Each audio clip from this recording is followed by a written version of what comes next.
हमारे बंधन और मोक्ष का कारण ये मन ही है। विषयों के चिंतन में लगा हुआ, विषय भोग में सुख भाव मानने वाला मन बंधन युक्त है। जन्म मरण आदि नाना प्रकार के क्लेश ना चाहते हुए भी भोगने पड़ेंगे।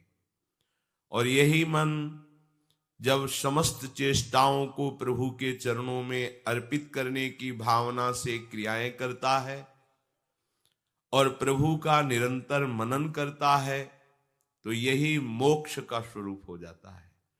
बंधन और मोक्ष का कारण ये मन ही है। हमारे स्वरूप को न कभी बंधन प्राप्त हुआ है, न है, न होगा। हमारा स्वरूप मुक्त ही है, पर हम भूल से इस मन में और तन में तदात्म कर लिए हैं।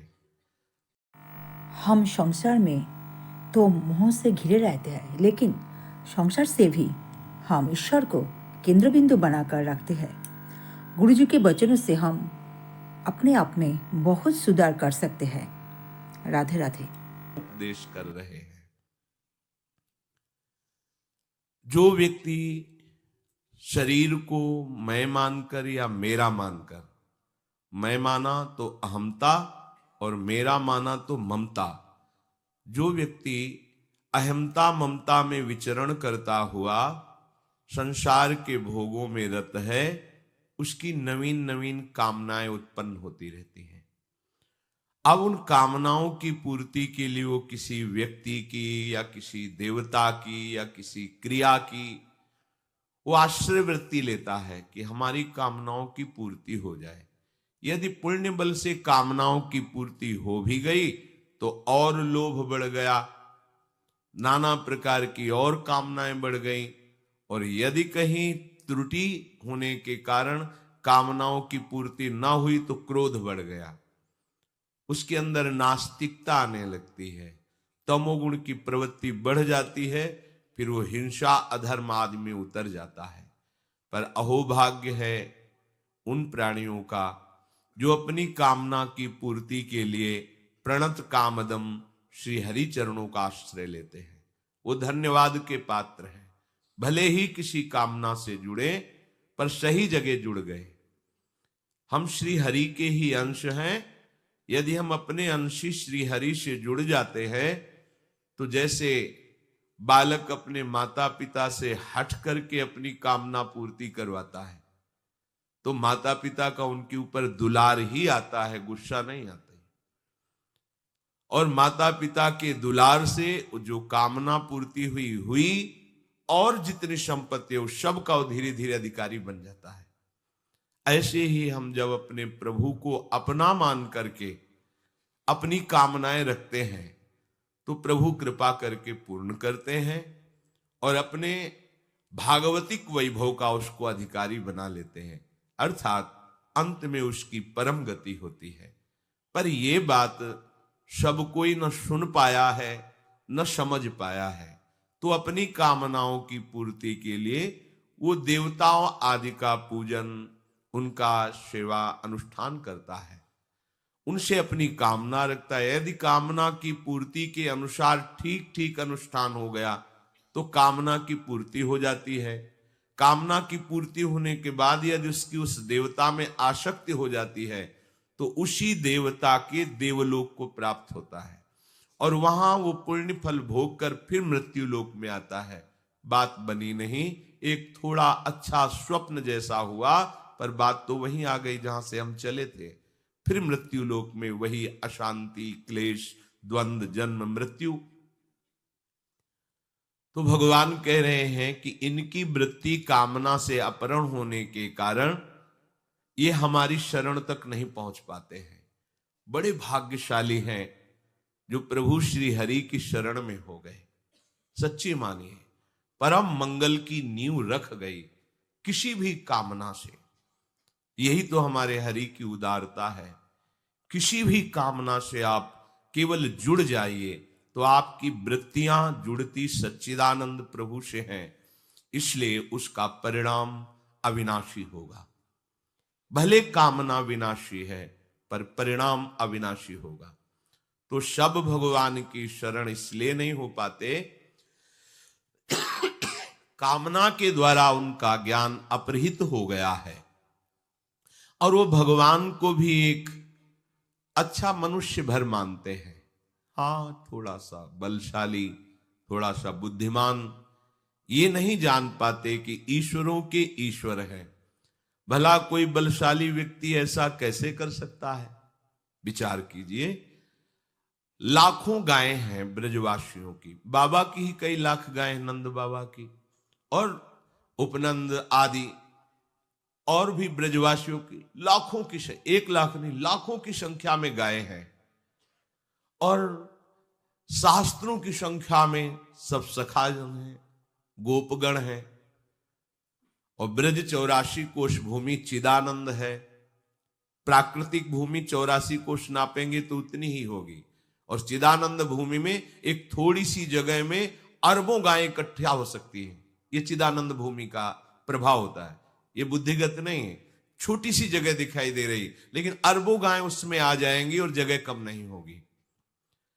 अब सब गायें, गोपगण, सखागण जंगल में गाय चरा रहे थे। अचानक बांस के घर्षण से आग लग गई। इतना आग लगी कि चारों तरफ से वायु के प्रवाह से घिर गए गाय, बछड़े, सखा, गोपगण। सबने प्रभु को पुकारा क्योंकि सबके आश्रयदाता श्री कृष्ण है। हे कृष्ण, हम इस दावानल से भस्म हो रहे हैं, आप केवल आप ही बचा सकते हो। बड़ी बड़ी लपटें जंगल में और वायु के प्रवाह से चारों ओर से आग दौड़ती आ रही। भगवान ने एक शब्द कहा, तुम सब अपनी आंख मूंद लो।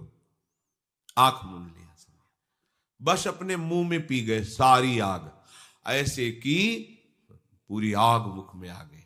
ब्राह्मणोष मुखमाशीद, जो भगवान के मुख से ब्रह्म रूप वेद प्रकट हुए, ब्रह्म भाव से युक्त ब्रह्म ऋषि प्रकट हुए, वहीं भगवान के मुख से अग्नि का भी प्रादुर्भाव है।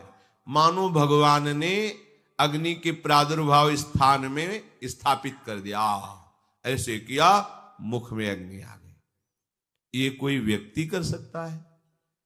भगवान अग्निदेव प्रचंड रूप दावानल के रूप में है और एक क्षण में 9 किशोर अवस्था वाले प्रभु श्री कृष्ण उस अग्नि को पी गए। देखा कि शांत एकदम अग्नि, सब सखागण। एक बार ऐसे और मुंजा टवी में आग लग गई, मूंज के वन में। सबने पुकारा, भगवान ने कहा आंख मूंद लो, घबराओ मत।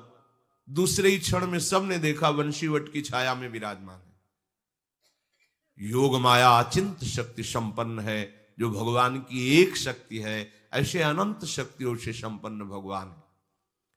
काली दह का एक बूंद पानी भी कोई पी ले तो तत्काल मर जाएगा, ऐसा विषैला जल था। बहुत बलशाली कालिया नाग अपने परिवार सहित रहता था। भगवान ने देखा कि प्यास से पीड़ित होकर के गोपगण और गौवें, बछड़े सब जल पिए मर गए। जल का ऐसा प्रभाव विषैला था। इतना वर्णन है कि ऊपर से अगर पक्षी निकल जाए तो मरकर नीचे गिर जाता था। ऐसी विषैली धूम निकलती थी कालीदह से, क्योंकि कालिया नाग बहुत बड़ा विषधारी था। गरुड़ से टक्कर लेने की सामर्थ्य रखता था, पर उनके पंखों के प्रहार से भागकर यहां आया था और जानता था कि यहां गरुड़ का प्रवेश नहीं है, इसलिए कालीदह में निश्चिंत होकर रहता था। यदि हमारे प्रभु मनुष्य हैं तो जरा देखिए, कूद गए कालीदह में।